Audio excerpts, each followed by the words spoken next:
The title of this solo podcast is On the Creation of Pure Art.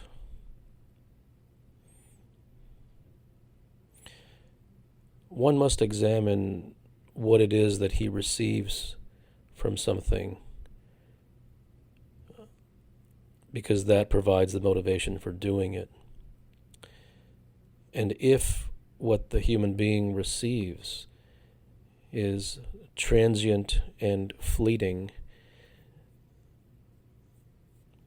then that's a fairly sure sign that both the motivation and, as a result, the execution of the act was impure. Now, it must be stated at the outset that purity and impurity are not ideals to follow, because ideals are empty things.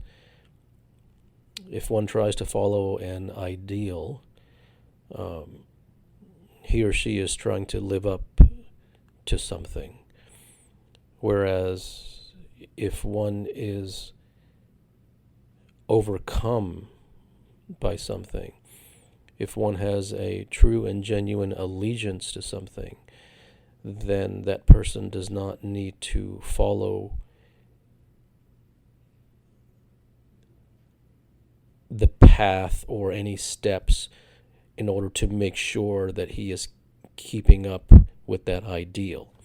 If something really speaks to a human being, he can't not do it any other way. There is no choice.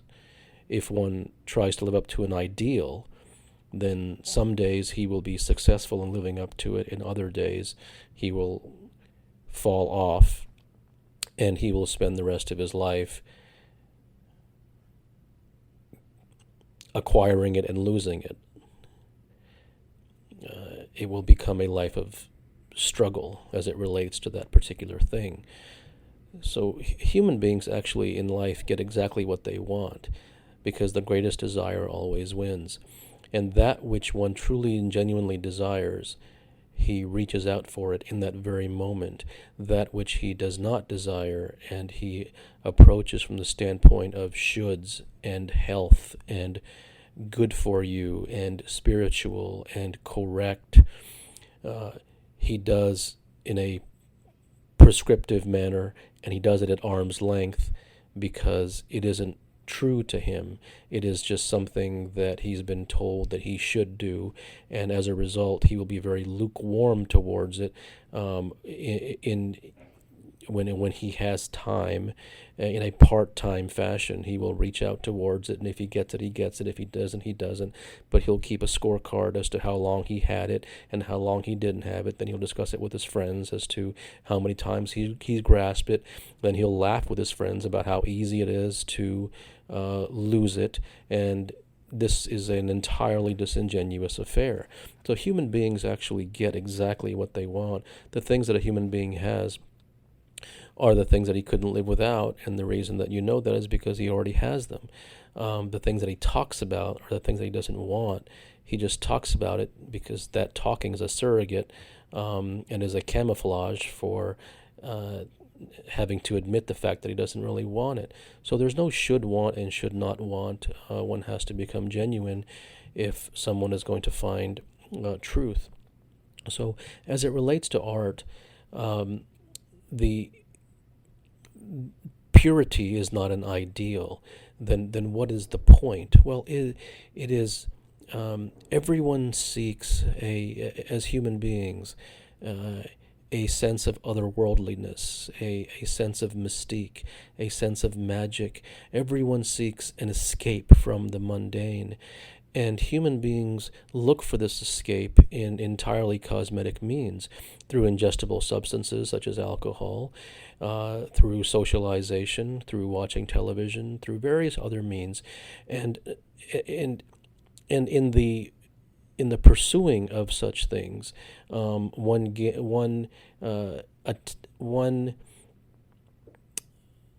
approaches these things in a glancing blow.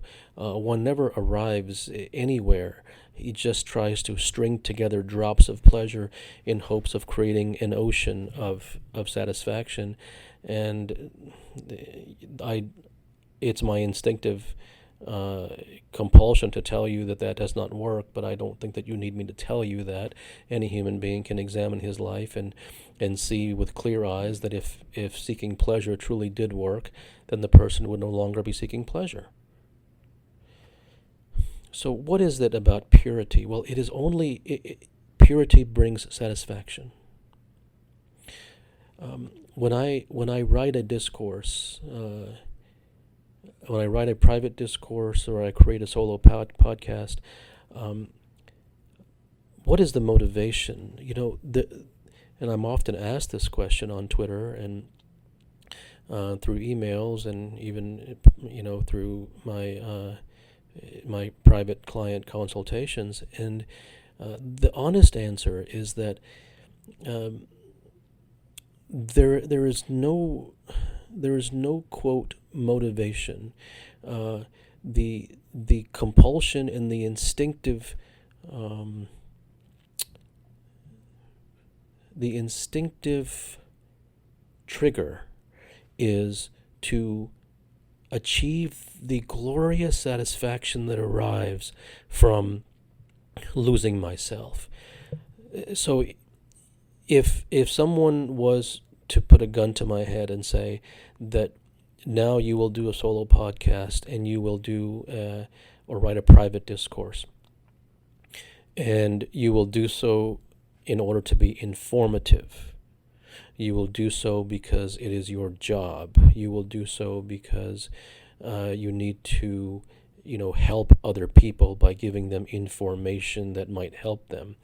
I that gun might as well go off because while I would be dead if the gun did go off in my head, um, I would also be dead if I did it according to the way that I was told to do it.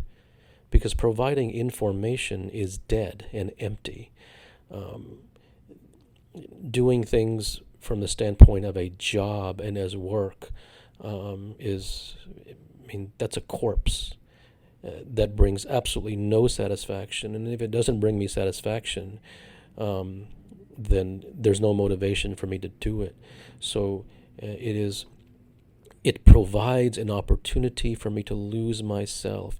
And if I sing a song or if I write something, that the complete and total dissolution of the person who's writing it and the complete and utter immersion in in the in the witnessing of the creation of the words, which do not come from me in any conscious or deliberate manner, that is the ultimate satisfaction. And to extend that and to live my entire life in that state in which the horrid and wretched tragedy called the self, with all its stories and its baggage and its never-ending complexities, does not exist.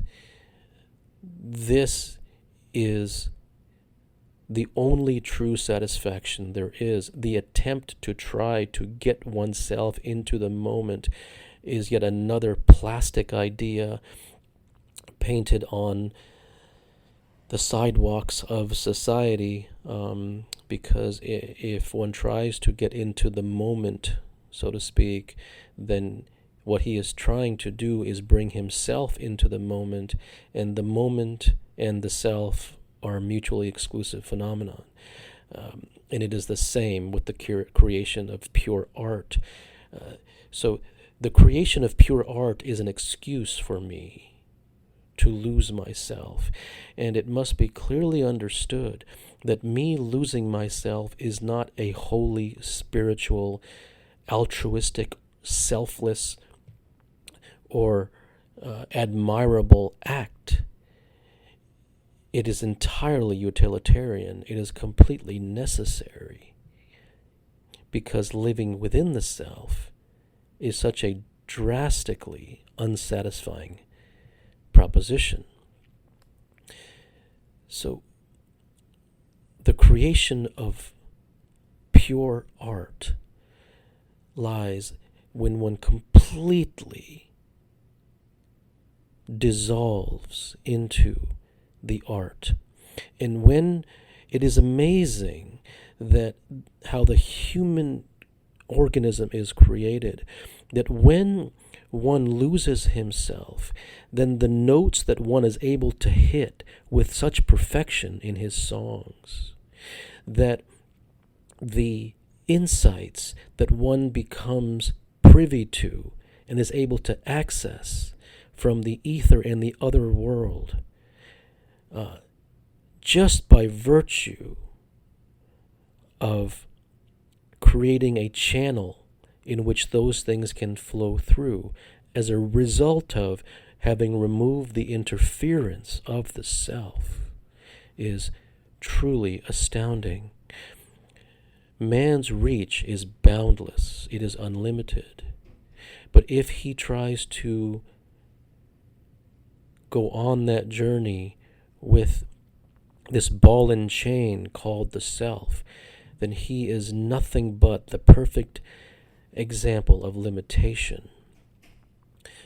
So the purity of art is art expressing itself through the human. It is not the manufacturing of an art from the human. The purity of the art is the result of the human dissolving into the art. And in the end, it is precisely this that all human beings seek. They seek the dissolution of the self in losing themselves in things like socialization and in ingesting exogenous substances, because they cannot stand living with this self and its tragic history and its enormous baggage and all of the stories and the dramas that never go away and which can never be fixed. Every human being seeks freedom from this, and this is what human beings do not realize. So all that is done without the self, all that is done which is from the standpoint of annihilation of the idea of a self, is something which supports and cultivates and tills the soil for the growth of true art. Good night.